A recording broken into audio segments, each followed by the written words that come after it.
In this video, I want to introduce you to the iNaturalist app that we'll be using in this course to record plants, identify them, and file our ethnographic reports on them. Let me first show you how to get a hold of the app. I'm on Android, so I go to my Play Store, and I'm looking for iNaturalist by iNaturalist at the top. Not Seek by iNaturalist. Seek is another app by iNaturalist, but I want iNaturalist by iNaturalist, the one you see here. I already have that, and so I'll go ahead and open that back up. You'll want to sign in from the menu on the left. My menu will look different because I'm already signed in.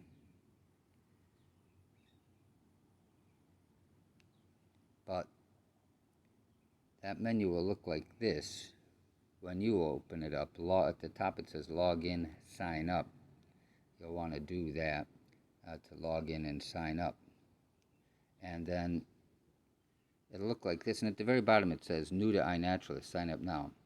Sign in, sign up with an email, and choose a username that I can recognize. This is a scientific app, a citizen science app, and your data will be flowing into global biodiversity databases. So you're publishing, and you should publish under your school name. This is used by scientists around the world. You're joining them as a citizen scientist. To use the app, depending on your opening screen, it may look slightly different, but at the bottom right is a plus and a circle.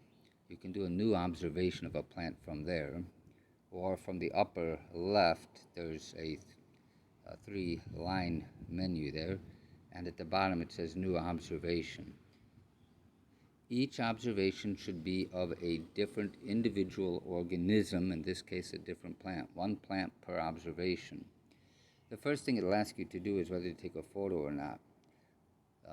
But before I do this observation, there's one more thing that I've got already set on mine. You're going to, after you've logged into iNaturalist, as I've done here, if you're on Android, you'll have to go to Settings, over to Apps down there. iNaturalist should now be on the top if you've just recently logged into it. Tap on it. Go to Permissions, the second item, Permissions. It won't automatically have location permission granted necessarily. Open that up and allow it to get the location. That'll ensure that your plants are located when you do go to observe them. You should give iNaturalist camera permission, files and media, so it can store the pictures it takes, and your location. Those three are necessary for iNaturalist. If any are not allowed down here, move them up into the allowed. Tap on it and set it to be allowed, and that moves it up. So do check that if you're working on Android, especially Android 12, where location is not automatically asked for or granted. Now it may ask for that permission, in which case grant it permission. It needs that permission to operate. So with that said, I've got location enabled, I've got the camera enabled. I can now go ahead and make an observation. I'll go ahead and use this new observation at the bottom of the menu. And the way we typically make it is to take a photo. And so I'm going to take a photo of a plant. I'll tap on take a photo.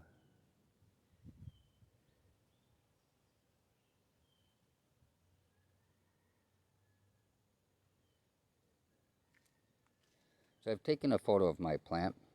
I don't know what I've seen, so for now I'll mark it, and you should do the same, Plantae. If you're online, it will start trying to guess what you're typing. Plantae, a very safe identification to make, and it will help me find it later. I'll be finding them and helping you identify what they are. That's the safest thing. Then on the right, you see the check mark. I can just simply tap on the check mark, and it will put that in. When we use this app, we'll be putting some things into notes, but we want to make sure that we've got the date. So I've got the date and time and location, and you'll see that on both of mine. If for some reason you don't have the location, you can tap on location and fix that location. But we need both date and location. It helps myself and others identify what the plant could be. In this case, this plant was planted by people.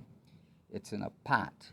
If people planted the plant, it's captive or cultivated. You must check this box right here, the one that says captive or cultivated. If somebody planted it, it's captive or cultivated. Some of our plants only are where they are because somebody actually planted it. Our flowers in our garden, plants, for the most part, plants like a banana, somebody usually planted it at some point. It didn't just get there by itself. So it's captive or cultivated. If someone is taking care of that plant, they planted it and are taking care of it, that's a cultivated or captive plant. We need to mark it that way to distinguish it from a wild plant that just got there all by itself. Later in the course, I'll be introducing you to entering your ethnographic essays. The ethnographic essays will go into the notes.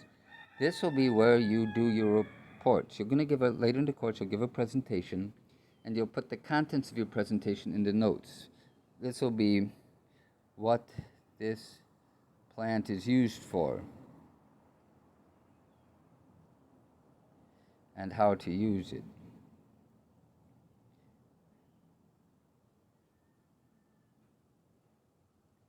So that will go in the notes. This is our little word processor. And so we'll put a little essay in there on the ethnographic use of the particular plant we took a picture of. With that done, you can press check. Now in my case, I'm online, so it will save it immediately. But if you're not online, it will later synchronize it the next time you open the app and you're online. So I'll press check. And if I come out here, you'll see that it's preparing. I should leave the app open until it's uploaded. Again, if I'm offline, I'm not on Wi-Fi, I'm away from my Wi-Fi, away from the internet, then I can simply close the app and I can come back later when I'm online, open the app, and it will synchronize the observation for me. But if I do that and I allow it to upload it while I'm online, I'll see the picture, I'll see the plante, I can tap on it to check on it. It's all synchronized, it's all up. If you are on a low bandwidth connection, the photograph doesn't always load. The photograph doesn't always load. iNaturalist also has some ability to do identifications if you are online. So for example, it's guessing that this is genus Spathoglottis. That's correct. It's guessing it's Spathoglottis plicata. That is actually not thought to be correct.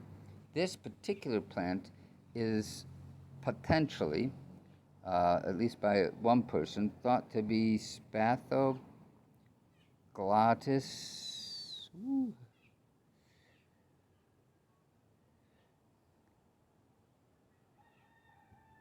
pacifica. Now you don't need to know how that's something for me to try to sort out. But in general, when you're working with a plant like this one, if you do decide to use the automated suggestions that appear here, the safest thing to do is to go with the genus. See the genus? It says genus. That's the safest one to pick. Those only appear if you're online. If you're not online, they won't appear. Don't worry about that. And then if I want to add that, I simply press the check and it adds it to my observation.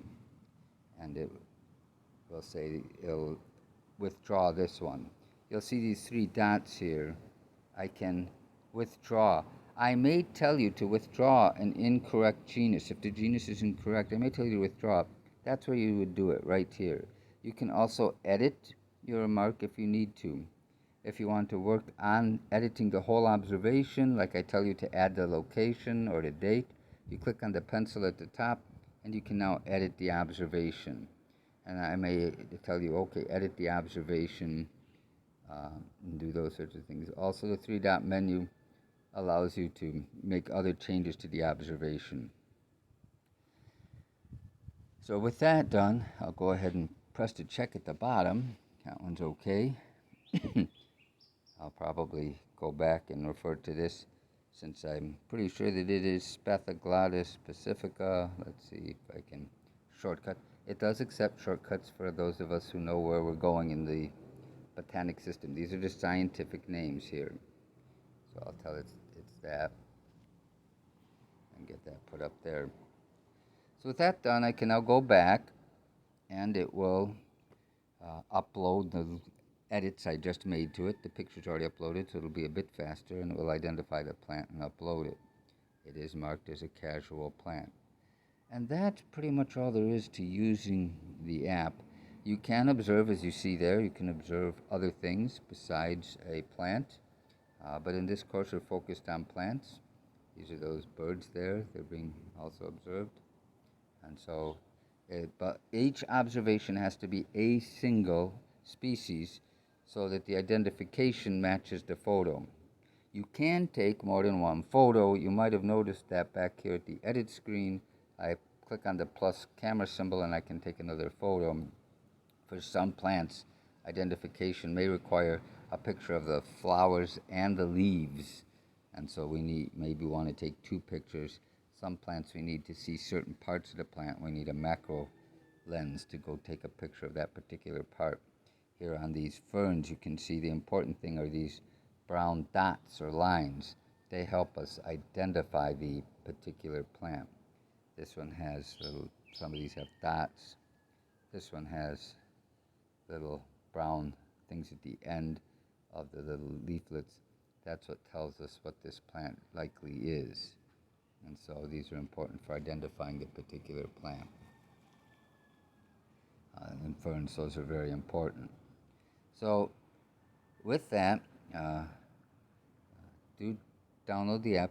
In this course, you'll definitely want to have some sort of mobile device to help you get these pictures. It's possible to do the same with a digital camera and a desktop, but the easy way is with the app on a phone. It's much harder to do it from a desktop, quite frankly, for the kind of observations you'll be making. If you have questions, let me know.